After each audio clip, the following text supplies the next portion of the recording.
नमस्कार मित्रांनो, आपल्या सगळ्यांचं स्वागत आहे आमच्या शेती एक शेती या यूट्यूब चॅनलमध्ये. मित्रांनो, नमो शेतकरी महासन्मान निधी योजनेचा हप्ता शेतकऱ्यांच्या खात्यामध्ये वितरित होणार होता. याच्यासाठी मुख्यमंत्री महोदयांच्या माध्यमातून, ट्विटरच्या माध्यमातून म्हणा किंवा प्रेस नोटच्या माध्यमातून अपडेट सुद्धा देण्यात आलेलं होतं.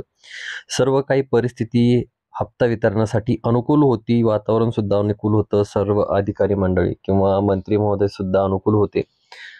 परंतु हप्ता शेतकरी बांधवांच्या खात्यामध्ये वितरित करण्यात आलेला नाही. आता शेतकऱ्यांचा मोठ्या प्रमाणात रोष हा शासनावरती आहे, त्याचबरोबर आपल्या चॅनलवरती सुद्धा मोठ्या प्रमाणात बऱ्याचशा कमेंट्स आल्या, ज्याच्यामध्ये रागाची किंवा रोषाची भाषा आपल्याला त्या ठिकाणी दिसून आली. त्याचबरोबर बघितलं तर कमेंटच्या माध्यमातून असं बोलण्यात आलं की तुम्ही खोटी माहिती देता, फसव्या माहिती देता, थापा मारता, अपडेट्स तुमची खोटी आहेत, नुसतीच व्हिडिओसाठी तुम्ही काहीही करता.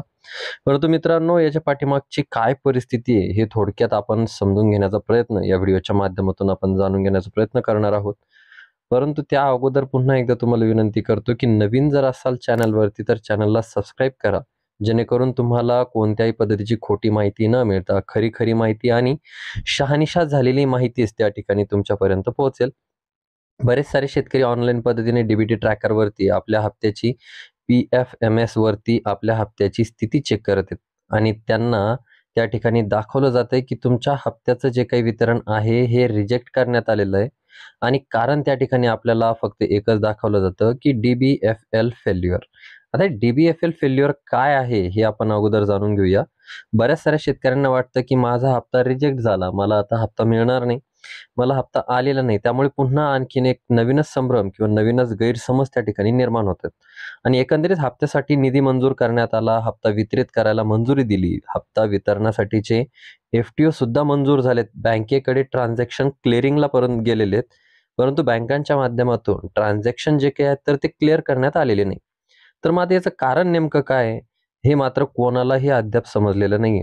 मित्रांनो, आता DBFL direct benefit fund ledger नेमकं काय, याचं नेमकं म्हणणं काय, हे जे काही आहे तर हे DBTशी संबंधित आहे. म्हणजे जो काही निधी आलेला असतो किंवा निधी आलेला आहे तर त्या निधीचा पाठपुरावा कोणाच्या खात्यामध्ये किती गेलेत याच्यासाठी DBFL त्या ठिकाणी वापरण्यात येतं. जे काही वापरण्यात येणारे खातं असेल असं याचा या ठिकाणी अर्थ होतो. आता हे फेल का होतं याची साधी आणि सोपी सरळ कारण आहेत. साधं सगळ्यात खातं आधार सीडिंग केलेलं नसणे किंवा आधारला DBT सीडिंग नसणे, KYC मध्ये काहीतरी अडचणी आलेल्या असणे, बँकेशी संबंधित समस्या असतील किंवा चुकीचा योजना कोड किंवा लाभार्थी ID ज्याला आपण म्हणू शकतो तो इनव्हॅलिड असणे. आता एकंदरीत आपण जर पाहिलं तर मार्चमुळं 25 मार्चपासून पुढचे जे काही ट्रान्झॅक्शन आहेत हे क्लिअर करणं बँकेसाठी अतिशय अवघड जातं, कारण हिशोबाचा वेळ असतो. हिशोबाच्या वेळीत जर आपण काही खर्च जमा दाखवतोय तर त्या ठिकाणी हिशोब मिळवता आपल्याला सुद्धा घाम फुटतो आणि इयर एंडिंग असल्यामुळे बँकेचे जे काही ट्रान्झॅक्शन वगैरे होतात ते 25 पर्यंत सर्वसाधारणपणे क्लिअरिंगला जातात किंवा घेतले जातात आणि तिथून पुढे जे काही आलेले जे काही रिक्वेस्ट असतील या साधारणपणे कुठं ना कुठं तरी अडकवल्या जातात, जेणेकरून त्यांचा हिशोब त्या ठिकाणी व्यवस्थित लागावा आणि त्याला अडकवल्या सुद्धा जातात असं सुद्धा आपण म्हणू शकतो किंवा त्या अडकतात. बाय प्रोसिजर जरी बघायला गेलं तरी सुद्धा त्या अडकतात आणि अशीच परिस्थिती या हप्त्या संदर्भात या ठिकाणी झालेली आहे. शेतकऱ्यांची FTO क्लिअर झालेत, शेतकऱ्यांना बँक खात्यामध्ये 2,000 रुपये डिपॉझिट करण्यासाठी ट्रान्झॅक्शन करण्यात सुद्धा आलेत, परंतु बँका या ट्रान्झॅक्शन करू शकलेल्या नाहीत आणि हा एक ग्लिच आपण ज्याला म्हणू शकतो, एरर आपण म्हणू शकतो की DBFL या नावानं, DBFL फेल्युअर नावानं त्या ठिकाणी दाखवलं जातं. आणि आता याची कारणं आपण वर बघितली की नेमकी काय कारणं आहेत. तुम्ही ऑनलाईन पद्धतीने जर चेक करत असाल तर तुम्हाला देखील रिजेक्शनचं कारण DBFL फेल त्या ठिकाणी दाखवलं जातं. म्हणजे direct benefit fund ledger failure असं त्याचा एक अर्थ त्या ठिकाणी होतो आणि बऱ्याच वेळा मोठ्या प्रमाणात केव्हा होतो तर जे काही ट्रान्झॅक्शन आहेत तर हे सुट्टीच्या टायमाला येत असतील, इयर एंडिंगच्या क्लिअरिंगला येत असतील किंवा असे एक ट्रान्झॅक्शन की बाबा जे आता काहीतरी आपल्याला गोंधळ त्या ठिकाणी करून ठेवणार आहेत अशा टायमाला येत असतील, त्यावेळेस हे ट्रान्झॅक्शन फेल होतात किंवा केली जातात किंवा बँकेकडून क्लिअर होत नाहीत आणि अशाच प्रकारचं एक मोठ्या डिपॉझिटचं ट्रान्झॅक्शन होतं ते आता या ठिकाणी फेल झालेलं आहे. पुन्हा एकदा हे ट्रान्झॅक्शन जनरेट केलं जाईल, पुन्हा एकदा FTO जनरेट केला जाईल आणि साधारणपणे 1-2 दिवसामध्ये हप्त्याचं वितरण त्या ठिकाणी केलं जाईल. आता हा FTO जर रिजेक्ट झालेला नसता तर 30 किंवा 31 तारखेला किंवा 1 तारखेपर्यंत आजपर्यंत पूर्ण हप्ता शेतकरी बांधवांच्या खात्यामध्ये त्या ठिकाणी 99.99% वितरित झाला असता. कारण हे पैसे ऑलरेडी बँकेत आलेले आहेत. परंतु आता ही झालेली चूक सर्वांची, याच्यामध्ये सर्वात मोठी घोडचूक ही शासनाची झालेली आहे. कारण माहीत असताना सगळी प्रोसिजर, सगळ्या गोष्टी, सगळ्या तांत्रिक अडचणी माहीत असताना या ठिकाणी निधी वितरित करण्यासाठी उशीर केलेला आहे. आणि त्या उशिराचं जे काही नुकसान आपण ज्याला म्हणू शकतो, तर ते शेतकरी बांधवांच्या माथी पडलेलं आहे. विम्याच्या संदर्भात सुद्धा अशाच गोष्टी झाल्यात.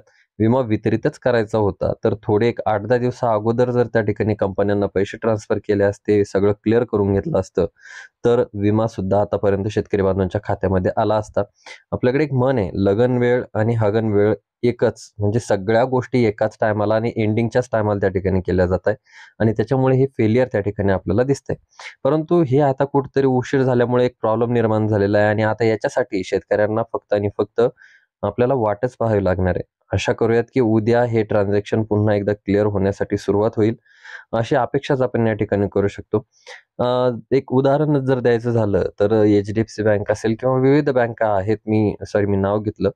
परंतु ज्या काही बँका आहेत त्यांच्या समोर सी-डी-एम मशीन असतं. त्या सी-डी-एम मशीनमध्ये आपण पैसे डिपॉझिट करू शकत असतो as like a ATM. ATM सारखंच मशीन असतं. परंतु काही वेळा होतं काय, त्याच्यामध्ये आपण पैसे टाकतो आणि ते त्या ठिकाणी त्याचं सर्व्हर डाऊन झाल्यामुळे ते गुंततात.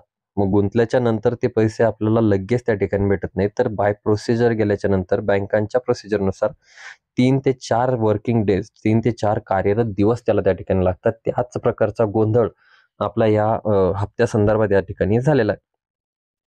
तर मित्रांनो, त्याबद्दल आपण काही ग्वाही देऊ शकत नाही. हप्ता नेमका कधी येईल किंवा येईलच, आज उद्यामध्ये येईलच. फक्त आपण एक अपेक्षा, आशा त्या ठिकाणी ठेवू शकतो, की शासनाच्या माध्यमातून जे काही आहे तर ते पुढे येऊन कार्यवाही करून शेतकरी बांधवांच्या जे काही हप्ते आहेत तर ते क्लिअर केले जातील.